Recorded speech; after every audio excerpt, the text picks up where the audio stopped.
Hello there YouTube. I've decided today just to go through Robert J. Lifton's 8 criteria for thought reform.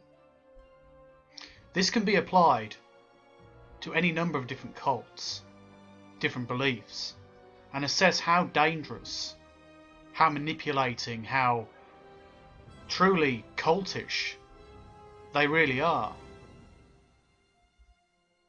The first one is basically control of information, communication within the environment and with individuals, resulting in a significant degree of isolation from society at large. This control of what the individual sees and perceives can take place in many different ways. It can be something as simple as simply suggesting that only people of this belief, this particular belief you're told to believe in, is the one way. Some of the cults out there use certain terms to describe people outside of the group. Abusers, haters, subversives, demonic possessed, or whatever, to try and suggest that people outside the group are somehow inferior, or should be hated, or should be defended against, because they are not in the one true way, or they're dominated by dark forces. It varies with every cult. There are slight differences, slight variations. Some may try and claim that there are demonic forces at work, other people simply that if you don't have the right ideas you cannot be trusted, or the external world is not enlightened enough to be there for you or work for you, or it will damage your own spiritual progression.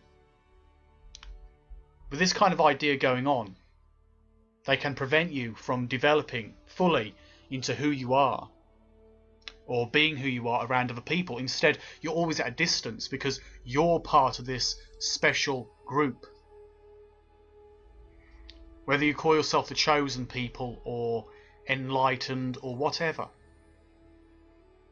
you're restricting your reality, your environment, your existence as a human being, allowing yourself to become simply controlled. The second criteria for mind reform is a form of mystical manipulation which is present in pretty much every cult to some degree.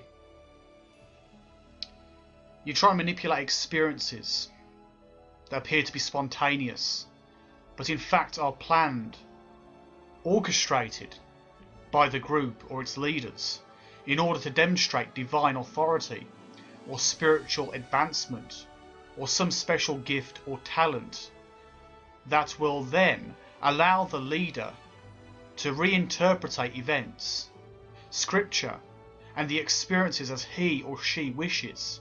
Through this process, you can be made to believe certain synchronicities are part of a greater plan. Oh, this happened to you in your past because you weren't on the right track. This happened to you now because you are on the right track. And through the correct interpretation, a very subjective interpretation, they can make you believe almost anything. Anything of any kind. Whether we talk about certain groups saying if you believe in this, then you will go to heaven. And if you believe in that, oh, you will go to hell. But of course, through this we can prove it, because hasn't your life been better since you joined us? Haven't you been happy? And through the blind obedience and brainwashing, you believe and you're happy. Through the interpretation, the support, the love bombing within your group, they make you believe the things around you are part of a greater truth, the big picture, the mystical truth, the spiritual truth. But it's about control. A very common characteristic is a demand for purity. where the world is viewed as good, bad, black, white, pure and impure. And the members are constantly forced, told it's the important thing to do, it's the vital thing to do, to conform to the ideology of the group, to strive for perfection, for enlightenment, for progression, to become a perfect vessel, or who you truly are in the eyes of the group or the cult. In this, they demand certain levels of, well, control. They promote the idea of you should feel guilt for this or guilt for that, shame. And they use other techniques to do this, including forcing away friends and family. People who might save you from a cult system, they force those away, because that is something which could break the control. If you had good friends around you and you're talking about some bizarre religious control system, people would realise and I'd try and talk to you and say, well, can't you see? Can't you see? And you might even break away from the cult, but the cult or the religion or the organisation knows this. The techniques in place are there to ensure people sever those ties, like saying something as simple as spiritual family. Oh, those are your family, but they don't understand you because you've found the truth. They're still deluded. And if you can't bring them over to us, to the truth, to the actual genuine spiritual truth, then you should sever all ties. You've got a spiritual family now. Your brothers and sisters of the church, of the temple, of the group. Our guru is like father or mother. That kind of mentality, it ensures that you become more and more embedded in the cult, seeing them as your family and casting away all these supposedly impure elements, like people who might help you. The idea of confession, the idea of sin for any reason. You had a negative thought, you've talked to the wrong people, you've got the wrong ideas, you need to confess. If you don't confess, you can't move on, you can't progress. The idea of confession is a good way of getting information on people. And if you should choose to leave the group, what should happen? Oh, that information can be used against you, of course. How best to centralise a cult than to have as much information on them as possible, as much control. You had a negative thought, you were feeling depressed earlier today. Well, you need to confess that. Not because it's a crime, of course, but it's made to feel like a crime. You've had doubts, you've had this, you've been told things by people you shouldn't be talking to. Sin, sin, sin. The attitudes and ideas of people, and they're told it's false, not reason, not inquiring into different elements, not simply an agent of doubt which you can use to try and think about the world around you and what you really want to do, but break you down. When you take away the idea of doubt and these attributes and attitudes you hold dear, or perhaps you just simply happen to have, you break those down. It's taken away your ability to escape from the organisation. And this information is of course going to be exploited by the leaders, by the inner group, who realise if you should try and leave, they know a lot about you.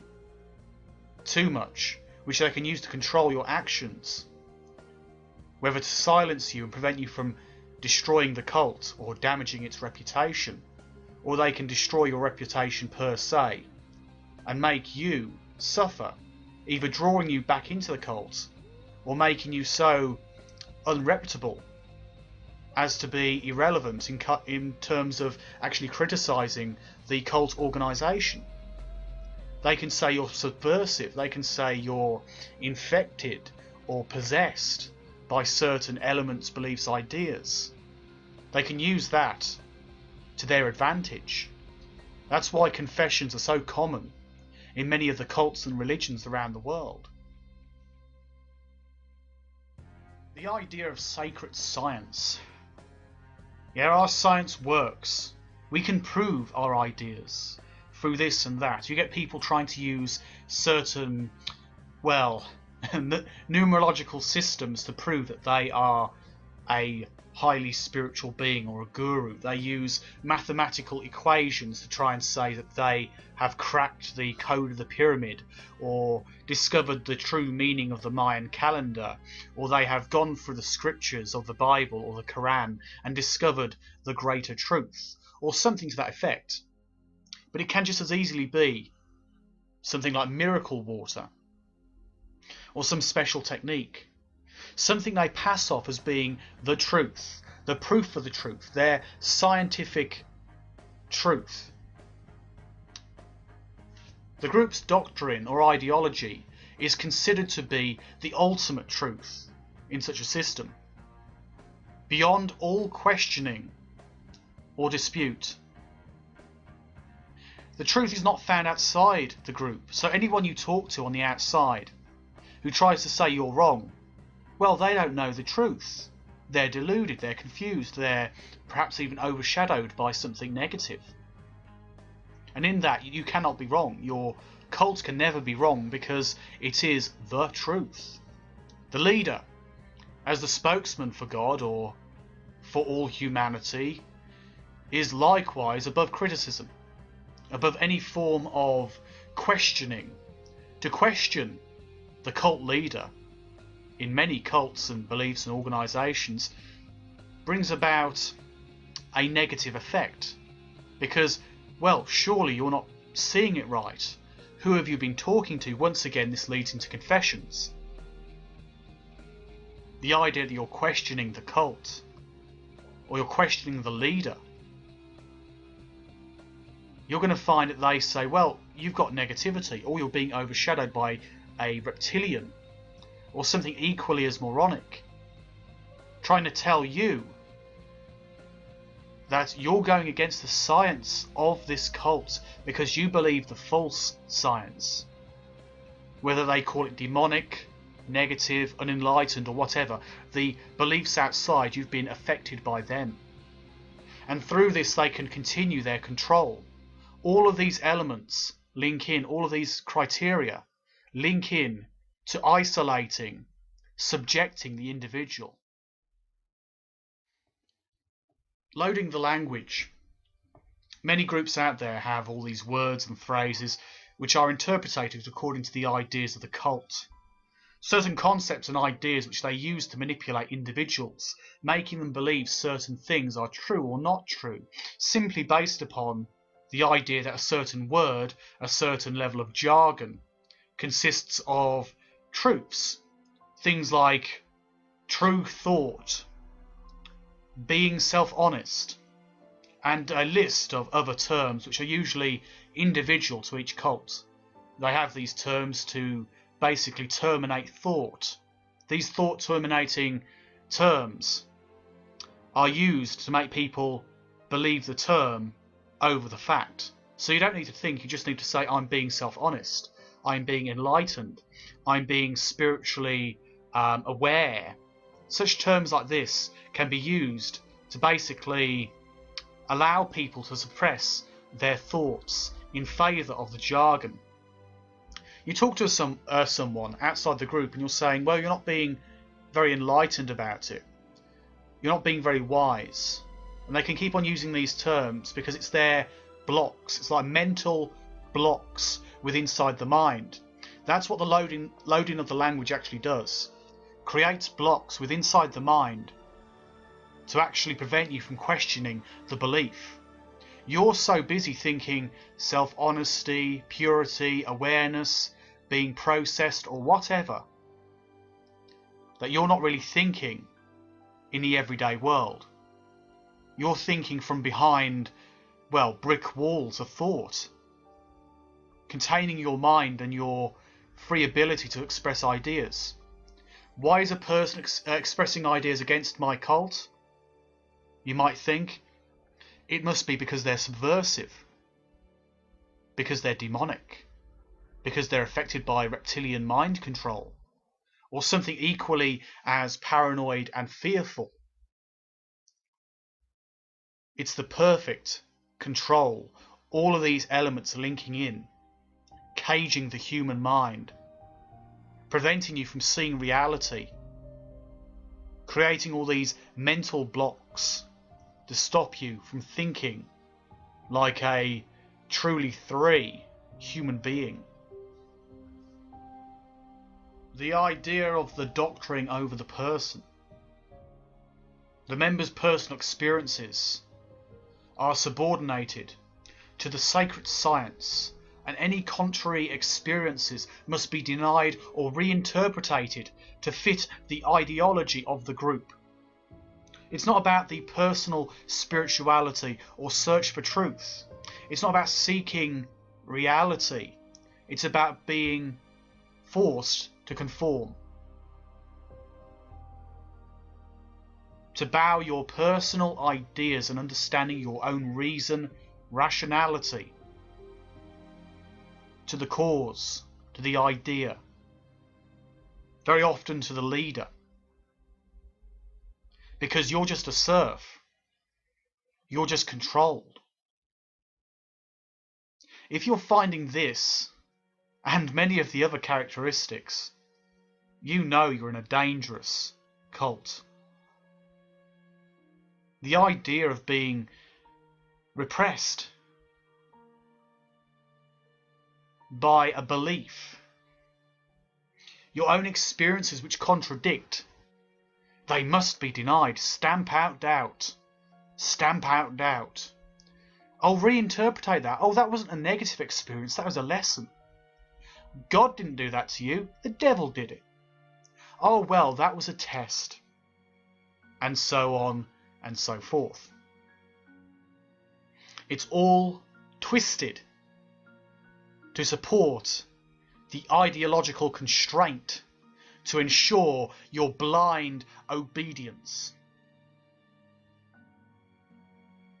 The final part is where we dispense with the value of existence, the value of the individual. The group has the prerogative to decide who has the right to exist and who does not. This is usually not literal, but means that those in the outside world are not saved, not blessed, not enlightened. They're unconscious, unenlightened, bestial characters, sinners and haters and abusers.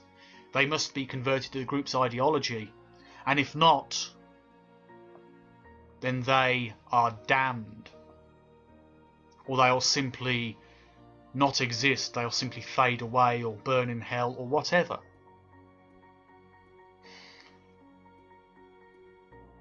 If they do not join the group,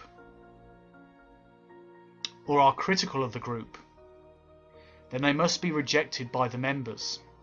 If you ask questions instead of simply nodding your head like a fool and accepting, if you ask simple, common sense, rational questions which you would expect to have answered in any other situation, you must be rejected.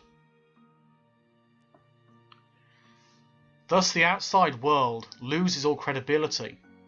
They're just haters and abusers, they're subversives and so on and so forth. They're just simply outsiders. In conjunction, should any member leave the group, he or she must also be rejected, because you have broken your covenant. You have broken your allegiances, your loyalty and your honour. You have broken away from the true path, the spiritual path of righteousness and truth. As a result, you must too be rejected. You must be separated, taken away, broken away from the rest. So remember the 8 criteria and apply it to the cults and organisations you see here on YouTube or you see in your everyday life. Environment control, mystical manipulation, demand for purity, cultic confession, sacred science, loading the language, doctoring over the person, dispensing of existence. And you will find these very simple 8 criteria can be applied and used to dissect many of the cults you see around you.